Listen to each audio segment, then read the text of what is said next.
ಸುಂದರ.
ಒಂದು ಜೋರ ಚಪ್ಪಾಳೆ ಬರಲಿ ವೇದಿಕೆ ಇಲ್ಲಿನ ಗಣ್ಯರಿಗೆ. ಬಹುಶಃ ನಿಮಗೆ ವಿದ್ಯಾಭ್ಯಾಸ ಕೊಟ್ಟಂತ ಗುರುಗಳು ಎಲ್ಲ ವೇದಿಕೆಯಲ್ಲಿ ಇದ್ದಾರೆ. ಫಸ್ಟ್ ಆಫ್ ಆಲ್ ಈ ಒಂದು ಸುಂದರವಾದ ಕಾರ್ಯಕ್ರಮಕ್ಕೆ ನನ್ನ ಕರೆದಿದ್ದಕ್ಕೆ thank you sir, thank you so much. ಕೆಲವೊಂದು ವಿಷಯಗಳು ಭಾಗ್ಯ ಅಂತ ಹೇಳ್ತೀವಿ ನಾವು.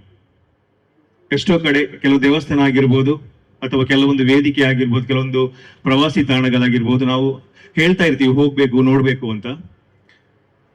ಅಲ್ಲಿ ಹೋಗ್ಲಿಕ್ಕೆ ಆಗುದಿಲ್ಲ, ಬಿಕಾಸ್ ಆ ಟೈಮ್ ಸಿಗಲ್ಲ ಅಥವಾ ಏನೋ ಇನ್ನೊಂದಷ್ಟು ರೀಸನ್ಗಳಿರ್ತದೆ. ಇವತ್ತು ಎಷ್ಟೋ ಕಾರ್ಯಕ್ರಮ ಕರೀತಾರೆ, ಇಲ್ಲಿ ಬನ್ನಿ ಸರ್, ಇಲ್ಲಿ ಬನ್ನಿ, ಇವತ್ತು ಕಾರ್ಯಕ್ರಮ ಇಲ್ಲ, ಆಗಲ್ಲ, ಡ್ಯಾಮ್ ಇಲ್ಲ, ಬಿಸಿ, ಈ ತರ ಆಗ್ತಾನೆ ಇರುತ್ತೆ. ಇವತ್ತು ಬಿಸಿ ಇದ್ರು ಈ ಒಂದು ವೇದಿಕೆ ನಿಮಗೆ ಬರ್ಲಿಕ್ಕೆ ಅವಕಾಶ ಸಿಕ್ಕಿದೆ ಅಂತ ಹೇಳಿದ್ರೆ ನನ್ನ ಭಾಗ್ಯ ಅಂತ ಹೇಳ್ತೀನಿ. ನಿಜ ಹೇಳ್ಬೇಕಂದ್ರೆ ಕೇವಲ 1 ಗಂಟೆ ಮಾತ್ರ ನಿದ್ದೆ ಮಾಡಿರೋದು ನಾನು. ನೈಟ್ ಶೂಟ್ ಇತ್ತು ಇಲ್ಲಿ ಕೊಲ್ಲೂರಲ್ಲಿ.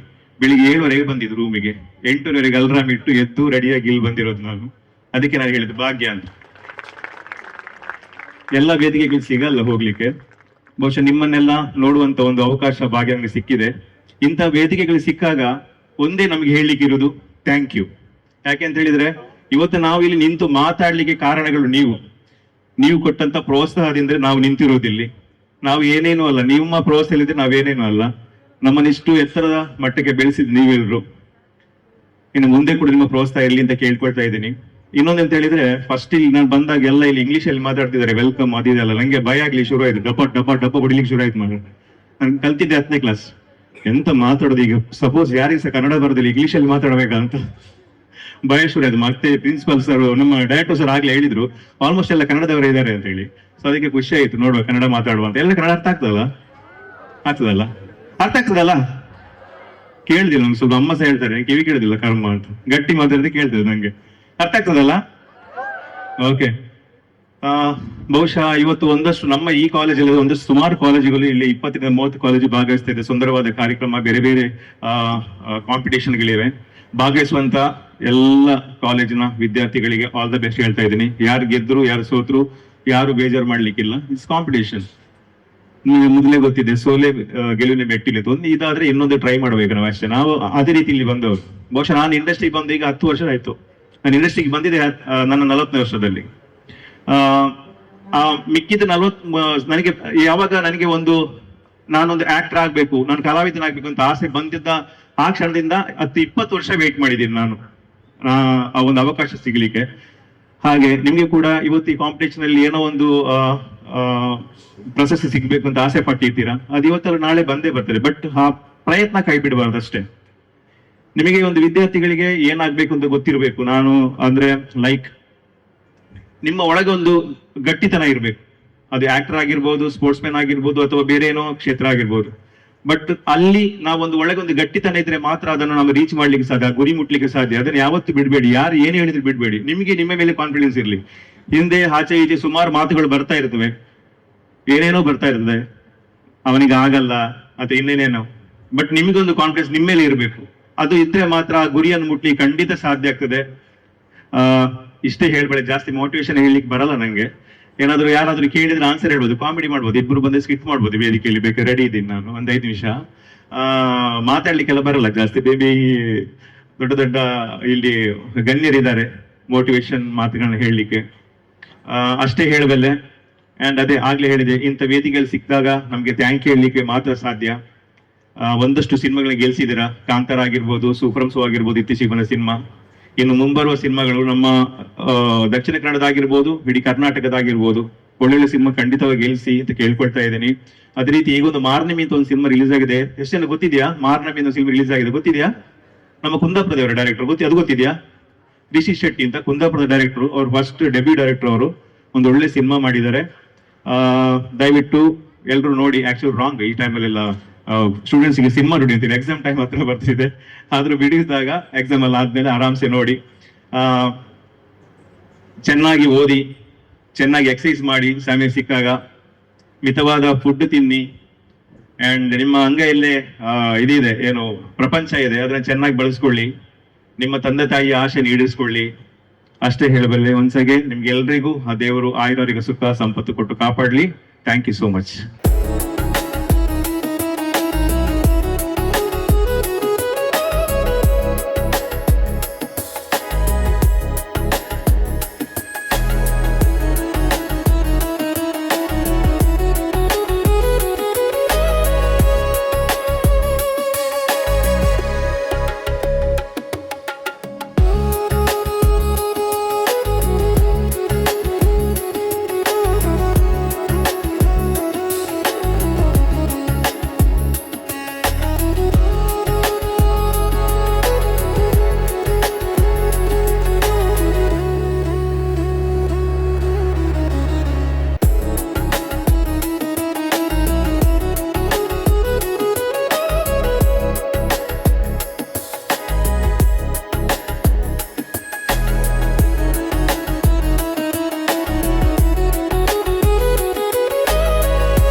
ಈ ಒಂದು ಕಾರ್ಯಕ್ರಮ ಇವತ್ತೇ ಆಗ್ತಾ ಇದೆ. ಹೇಗೆ ಅಂತಂದ್ರೆ 2004ರಲ್ಲಿ ನಮ್ಮ IN ಜಯರಾಮ್ ಶೆಟ್ಟಿ ಅವರು ಒಂದು ಕನಸು ಕಂಡು ಈ ಒಂದು ಭಾಗದಲ್ಲಿ ಇಲ್ಲಿಯ ವಿದ್ಯಾರ್ಥಿಗಳಿಗೆ ಉತ್ತಮ ಹೈಯರ್ ಎಜುಕೇಶನ್ ಸಿಗಬೇಕು ಅಂತ ಹೇಳಿ ಇಂಜಿನಿಯರಿಂಗ್ ಕಾಲೇಜನ್ನ ಸ್ಥಾಪಿಸಿದ್ರು. ಒಂದು ಕನಸನ್ನು ಕಂಡಿದ್ರು. 2008ರಲ್ಲಿ ಅದರಲ್ಲಿ MBA ಅನ್ನ ಸ್ಟಾರ್ಟ್ ಮಾಡಿದ್ರು. ಈ MBA, ಇಲ್ಲಿರುವಂತಹ MBA ಇದು ಬಹಳ ಸಕ್ಸಸ್ಫುಲ್ ಒಂದು ಬ್ರಾಂಚ್. 2008ನೇ ಸಾಧಾರಣ 18 ವರ್ಷ ಆಲ್ರೆಡಿ ಆಯ್ತು. ಬಹಳಷ್ಟು ಸ್ಟೂಡೆಂಟ್ಸ್ ಅನ್ನ ಬೇರೆ ಬೇರೆ ಕಡೆಗೆ ದೊಡ್ಡ ದೊಡ್ಡ ಕಂಪನಿಗಳಿಗೆ ಕೊಟ್ಬಿಟ್ಟು ಅಲ್ಲಿ ಪರ್ಫಾರ್ಮೆನ್ಸ್ ಮಾಡಿ ಅವ್ರದ್ದೇ ಆದಂತಹ ದೊಡ್ಡ ದೊಡ್ಡ ಕಂಪನಿಗಳನ್ನ ಅವರು ಓಪನ್ ಮಾಡಿ ಒಂದು ಸಮಾಜದಲ್ಲಿ ಸಕ್ಸಸ್ ಆಗಿರುವಂತಹ ಒಂದು ಮುಖ್ಯಸ್ಥರನ್ನ ಕೊಟ್ಟಂತಹ ಒಂದು ಸಂಸ್ಥೆ ಇದು. ನಮ್ಮ ಈಗಿನ ಚೇರ್ಮನ್ ಆದಂತಹ ಶ್ರೀ ಸಿದ್ಧಾರ್ಥ ಜಿ ಶೆಟ್ಟಿ ಅವರು ಲೀಡರ್, ಯಂಗ್ ಲೀಡರ್ ಅಂತ ನಾವು ಹೇಳ್ಬೋದು. ಅವರ ಒಂದು ಆಲೋಚನೆ ಹೇಗೆ ಅಂತಂದ್ರೆ, ಯುವಕರಿಂದ ನಾವು ಸಮಾಜವನ್ನು ಕಟ್ಟಬಹುದು. ಅವರಿಗೆ ಕರೆಕ್ಟ್ ಒಳ್ಳೆಯ ರೀತಿಯ ಒಂದು ಶಿಕ್ಷಣವನ್ನು ಕೊಟ್ಟರೆ, ಅವ್ರನ್ನ ಲೀಡರ್ ಅನ್ನು ಮಾಡಿದರೆ ಏನಾಗುತ್ತೆ, ಸಮಾಜ ನಿಜವಾಗ್ಲೂ ಬಹಳ ಫಾಸ್ಟ್ ಆಗಿ ಡೆವಲಪ್ ಆಗತ್ತೆ ಹೇಳುವಂತ ಒಂದು ವಿಷನ್ ಅನ್ನ ಅವರು ಹೊಂದಿರುವಂತವ್ರು. ಆದ್ರಿಂದ ನೀವು ನೋಡಬಹುದು, ಮೂಡ್ಲಕಟ್ಟೆಯಲ್ಲಿ ಆಗುವಂತಹ ಒಂದು ಯುವಕರಿಗೆ ಸಿಗುವಂತಹ ಒಂದು ಪ್ರೋತ್ಸಾಹ ವೇದಿಕೆ ಬಹುಶಃ ಸಾಧಾರಣ ಯಾವ ಕಾಲೇಜಲ್ಲಿ ಸಿಗುದಿಲ್ಲ ಅಂತ ನಾನು ಅನ್ಕೊಂಡಿದ್ದೇನೆ. ಲಾಸ್ಟ್ 1 ವರ್ಷದಿಂದ ನೀವು ತಗೊಂಡ್ರೆ ಎಷ್ಟು ಕಾರ್ಯಕ್ರಮ ಆಗಿದೆ. ಬರೀ 1 ವರ್ಷ ಅಲ್ಲ, ಇದು ಪ್ರತಿ ವರ್ಷ ಆಗ್ತಾ ಇದೆ. ಯಾವುದೇ ಕಾರ್ಯಕ್ರಮ ಮಾಡ್ತೇವೆ ಅಂತಂದ್ರೆ, ಯಾವ ಮಟ್ಟದಲ್ಲಿ ಮಾಡ್ತೇವೆ ಅಂತಂದ್ರೆ ಕೂಡ ನಮ್ಮ ಚೇರ್ಮನ್ ಆದಂತ ಶ್ರೀ ಸಿದ್ಧಾರ್ಥ ಜಿ ಶೆಟ್ಟಿ ಅವರು ಇಲ್ಲ ಅಂತ ಇಲ್ಲಿವರೆಗೆ ಹೇಳಿಲ್ಲ. ಅದನ್ನ ಮಾಡ್ಕೊಂಡೋಗಿ ಚೆನ್ನಾಗಿ ಮಾಡಿ, ಚೆನ್ನಾಗಿ ಪ್ರೋತ್ಸಾಹ ಕೊಡಿ. ಅವರಿಗೆ ಯಾರ್ಯಾರಿಗೆ ಟ್ಯಾಲೆಂಟ್ ಇದೆ ಅವ್ರು ಬಂದು ಇಲ್ಲಿ ಶೋಕೇಸ್ ಮಾಡಿ ಅವರ ಒಂದು ಏನು ವ್ಯಕ್ತಿತ್ವ ಇದೆ ಅದನ್ನು ರೂಪಿಸ್ಕೊಳ್ಳಿ ಅಂತ ಹೇಳುವಂತ ಒಂದು ಮಾತನ್ನ ಯಾವಾಗಲೂ ಹೇಳ್ತಾರೆ. ಅದು ಇವತ್ತು ಕಾಣಿಸ್ತಾ ಇದೆ. I congratulate the Department of Management and the institution MIT Kundapura for organizing such an important event, Yuva 2026, which is an annual event. For the last 5 years it has been happening very successfully. Very apt coining of the name Yuva, which represents or symbolizes the energy, enthusiasm, creativity, courage, entrepreneurship, leadership, and whatnot. You have everything embedded in that particular coining of the word. And Yuva rightly said, the youth, which is the most important productive part of anybody's life for that matter. So when people like me, when they grow old, people think that our youth should be coming back. In fact, in our history also, our Purana also, there is an incident. I think Prakash Tuminadu will agree with me. There was a king who is called Yayati. At one point of time, he pleads his son Puru to give his youth back to him. That's one incident. The point is the importance of this period of your life. I am very happy that the participation from this region, more than 22 colleges have come here, and your participation is a celebration, and by participating itself, you have won the event. The reason is you won among thousands of your peers. So such a selected, able, competent students are gathered here, and I am sure that winning is just a very few hours away from this point of time.